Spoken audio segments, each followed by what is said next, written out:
राधे राधे दोस्तों द्वारिका एक भगवान श्री कृष्ण द्वारा बसाई गई प्राचीन नगरी है।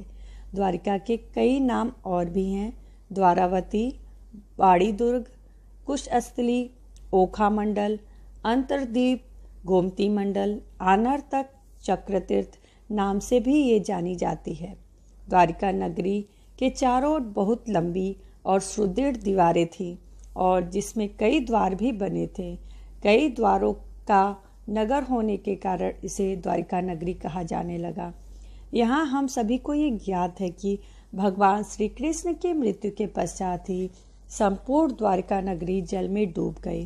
तो ऐसा क्या हुआ जिससे संपूर्ण द्वारिका नगरी जलमग्न हो गई? आज का यह वीडियो इसी पर आधारित है। इसमें हम जानेंगे कि क्यों और कैसे डूबी द्वारिका नगरी। हम सभी जानते हैं कि भगवान श्री कृष्ण की कर्म भूमि है द्वारिका। महाभारत में कंस को मारने के पश्चात कृष्ण के सबसे बड़े शत्रु के रूप में जरासंध सामने आया और समय समय पर मथुरा और यादवों पर बार बार आक्रमण कर उनका नामो निशान मिटाना चाहता था। उधर बार बार होने वाले आक्रमणों से कृष्ण को मथुरा वासियों और यादवों की सुरक्षा की चिंता सताने लगी और फिर वो सभी लोगों को लेकर एक ऐसे नगर की स्थापना करते हैं जो बहुत ही विशाल और सुसंगठित थी और इस नगर का नाम था द्वारिका। भगवान कृष्ण ने यहाँ 36 वर्षों तक राज्य किया और बहुत ही संपन्न जीवन बिताया। तत्पश्चात कृष्ण के मृत्यु के पश्चात अचानक द्वारिका नगरी समुद्र में विलीन हो जाती है। पौराणिक ग्रंथों में से श्री कृष्ण के द्वारिका नगरी के समुद्र में समाने के संबंध में दो कथाएं मुख्य रूप से प्रचलित हैं। प्रथम, कौरवों की माता गांधारी द्वारा श्री कृष्ण को दिया गया श्राप। द्वितीय, ऋषियों द्वारा श्री कृष्ण पुत्र शाप को दिया गया। प्रथम कथा के अनुसार जब कौरवों पर पांडवों की विजय हो गई, उसके पश्चात जब युधिष्ठिर का राज्याभिषेक किया जा रहा था, तब अत्यंत दुखी कौरवों की माता गांधारी ने अपने पुत्रों के वध और महाभारत युद्ध के लिए भगवान श्री कृष्ण को जिम्मेदार बताते हुए श्राप दे दिया कि जिस प्रकार कौरवों के वंश का नाश हुआ है, उसी प्रकार यदुवंश का भी नाश होगा। दूसरी कथा के अनुसार महाभारत युद्ध के 36 वर्षों के उपरांत जब एक दिन महर्षि विश्वामित्र, देवर्षि नारद आदि द्वारिका आए और वहां यादव कुल के कुछ नवयुवकों ने उनके साथ मजाक करने का सोचा, जिसके लिए वो श्री कृष्ण के पुत्र शाम को स्त्री वेश में उनके समक्ष ले गए और कहा कि ये स्त्री गर्भवती है। आप अपने ज्ञान विद्या से बताइए कि इसके गर्भ से क्या उत्पन्न होगा। इसके पश्चात सभी ऋषिगण ध्यान करने लगे। तब उन्हें यह ज्ञात हो गया कि ये स्त्री एक पुरुष है। तो उन्होंने गुस्से में आकर कहा कि तुम सब ने हमारा अपमान किया है, इसलिए श्री कृष्ण का ये पुत्र लोहे की मूसल को जन्म देगा, जिससे तुम सब अपने समस्त कुल का संहार करोगे और इसके प्रभाव से केवल श्री कृष्ण और बलराम ही बच पाएंगे। इसके पश्चात जब कृष्ण को ये बात ज्ञात हुई तो उन्होंने ऐसा ही होगा कहकर चले गए। इसके बाद दूसरे ही दिन श्राप के प्रभाव के कारण शाम ने एक मूसल को जन्म दिया। जब इस बात की खबर राजा उग्रसेन को हुई तो उन्होंने उस मूसल को चुराकर उसे समुद्र में फेंकवा दिया। इसके पश्चात ही समस्त द्वारिका में भयंकर अपशकुन होने लगे। तेज आंधियां आने लगी। चूहों की संख्या मनुष्यों से चौगुनी रफ्तार से बढ़ने लगी, जिससे हर तरफ चूहे ही चूहे दिखाई देने लगे। उस समय यदुवंशियों को पाप करने में तनिक भी संकोच नहीं होता था। इन सब घटनाओं को होता देख भगवान श्री कृष्ण इस बात को भाप गए कि अब वो समय आ गया है जब कौरवों की माता गांधारी का श्राप सत्य हो जाएगा। कृष्ण ने अपने दिव्य दृष्टि से देख लिया कि काल चक्र फिर से वैसा ही संयोग उत्पन्न कर रहा है जैसा महाभारत युद्ध के समय बना था। इसके बाद श्री कृष्ण ने सभी यदुवंशियों को तीर्थ यात्रा करने को जाने के लिए कहा। कृष्ण की आज्ञा पाकर सभी राजवंशी समुद्र तट पर प्रभास तीर्थ में रहने लगे। प्रभास तीर्थ में रहते हुए एक दिन सात्यकी ने आवेश में आकर कृतवर्मा का उपहास उड़ाया।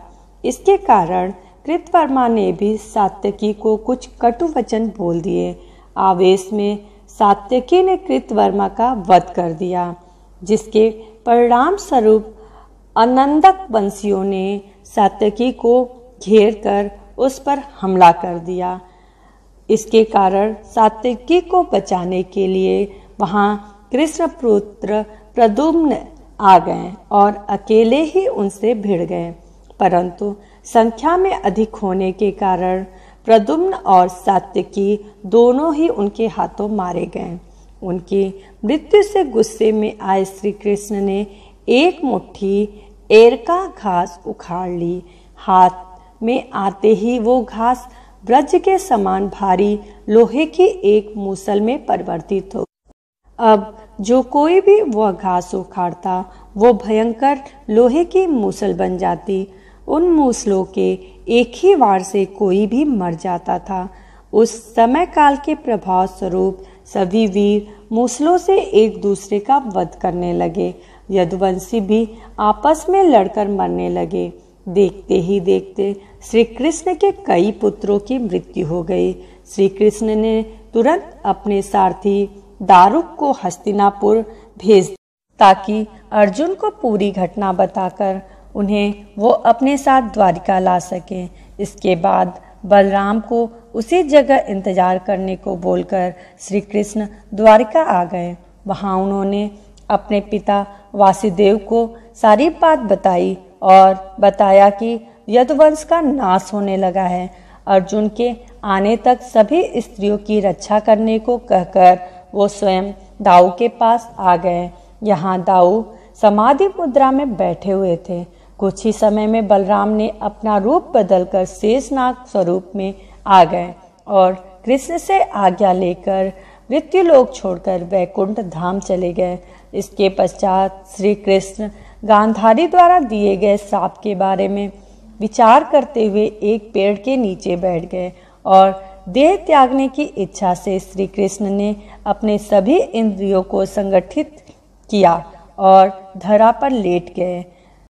काल चक्र के प्रभाव के परिणाम स्वरूप ठीक उसी समय एक जरा नाम का शिकारी हिरण का पीछा करते हुए हिरण के ऊपर अपना बाण चला देता है। वह बाण गलती से श्री कृष्ण को लग जाता है। वह बाण के पीछे पीछे भागते हुए श्री कृष्ण के पास आता है और उनसे अपनी भूल के लिए पछतावा करता है, पर श्री कृष्ण ने उसे आश्वासन दे दिया और फिर प्राण त्याग कर वैकुंठ धाम को चले गए।